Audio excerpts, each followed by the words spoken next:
I'm going to talk about a couple different things here. The first is this smart incubator. I have never incubated eggs before, and I really liked this design. This is a heavy plastic and it's nice and clear so I can see what's going on. It is in Celsius. I do have it bumped up to 38.4.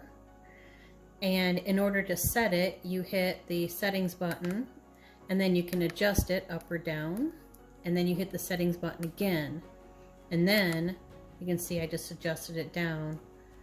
I'm going to put it back on there.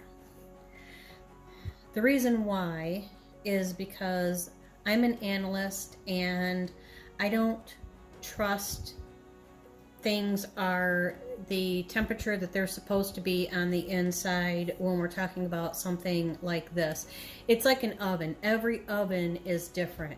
It says it's 350, but it may or may not be, and you don't know until you put another thermostat in there.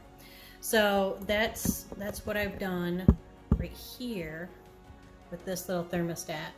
This one is one from my daughter, and these seem to be pretty accurate.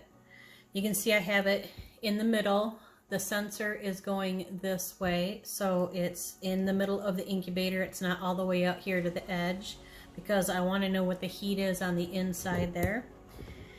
And that's in Fahrenheit, so it tells me what it is that it is inside, and this helps me to regulate the temperature either up or down.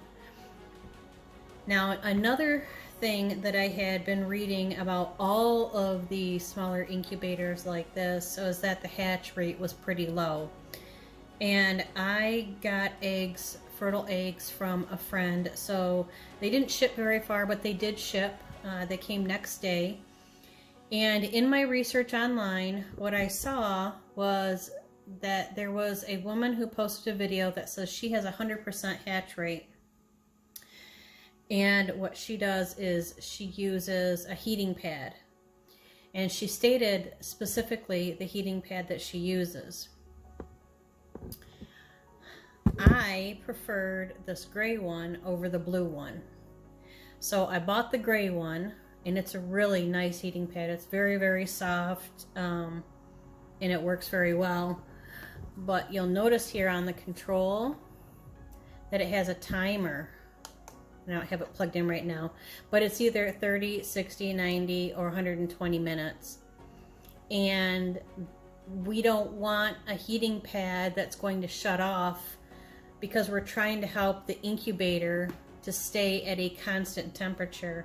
The purpose of the heating pad is to make sure that this little machine here can help keep up with the temperature fluctuations on the outside of it that do affect the inside more than you realize. So anything that we can do to help keep this in the right temperature zone to incubate the eggs properly, which I believe is somewhere between 99.5 and roughly 102. 103, it will start to kill the eggs. So we're shooting for that sweet range. We don't want it to drop below 99, and we don't want it to go up to 103 for sure. So I checked this little thermostat inside, and when I see that it says 101, I know that the eggs are fine, because even if that's off by a little bit, it's still not going to be 2 degrees off. And I tested this along with a couple other, with this one here and this one here. Now this one says 71.4, this one says 68.6, and you can see the difference in humidity as well. These have been sitting on my counter for the last week. The temperature in the house, my thermostat, currently says, now I don't have the heat on and I have the windows open, but it currently says 71 degrees. So this one is definitely closest to being accurate to what my house thermostat says. And this was also close, I just went up because I've had it over the heater, but the one inside also was reading the same thing, and it's smaller. And those you can find anywhere, but if somebody wants the link, I'll make sure to link it in the description. So first, I really like this incubator. I highly recommend putting a thermostat inside to make sure that you have two different sources to regulate. Now, if you want a Celsius one, I'm sure they come in Celsius, but here in Michigan, we generally look at Fahrenheit, so that's what computes with my head. Now, as you can see, I did buy this blue one, and this blue one is the specific heating pad that the woman on the YouTube channel suggested, because after I bought the one that I wanted and found out it has a timer on it, which I did not pay attention to, I got this one, and it literally just has a low, medium, and high setting. She said she sets it on setting 2, which here would be medium. The indicator light is just stating that it's on, but medium is where it's at. And what this does is just that little tiny bit of heat underneath helps to keep the inside air temperature at a more constant without this little tiny heater on top trying to do all the work. And then I just left the gray one underneath because I wasn't sure how hot this was going to get, and actually it's barely warm on medium, but it is perfect for helping out the incubator. So those are 3 things that I would highly suggest if you're looking at hatching fertilized eggs. I like this incubator. It's not very expensive. Get one of these thermostat hygrometers so that you know what the temperature is. And I will note too that I am dry incubating. This is something that my daughter had suggested, and she's hatched out a lot of chickens. They used to call her Mama Chicken. So whatever she says, I know is the way to go, because she has been down this path and has made all of the mistakes and created everything herself. So she knows what to do.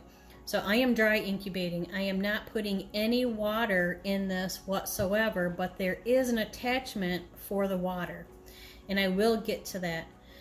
A second source was somebody else that I am familiar with on YouTube. Met them once a couple years ago. She recently did a review on this little incubator as well. Now, she has much bigger incubators, and she breeds a lot of different kinds of chickens, so she has a bigger operation there. But she did a really nice review on this, and I agreed with her assessment on everything. And what she had stated is that she also dry incubated.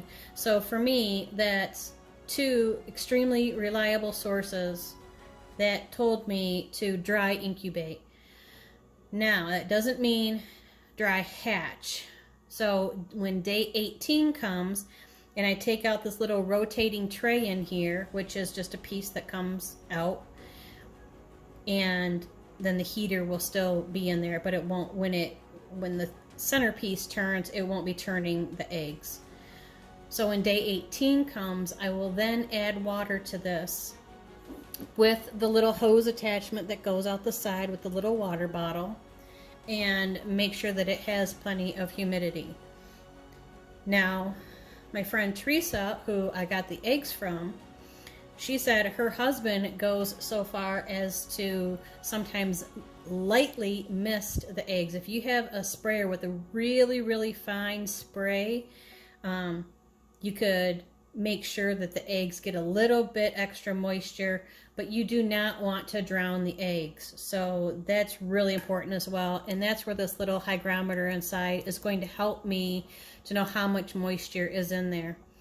And when we get to day 18, I'll go over the moisture content and whatnot.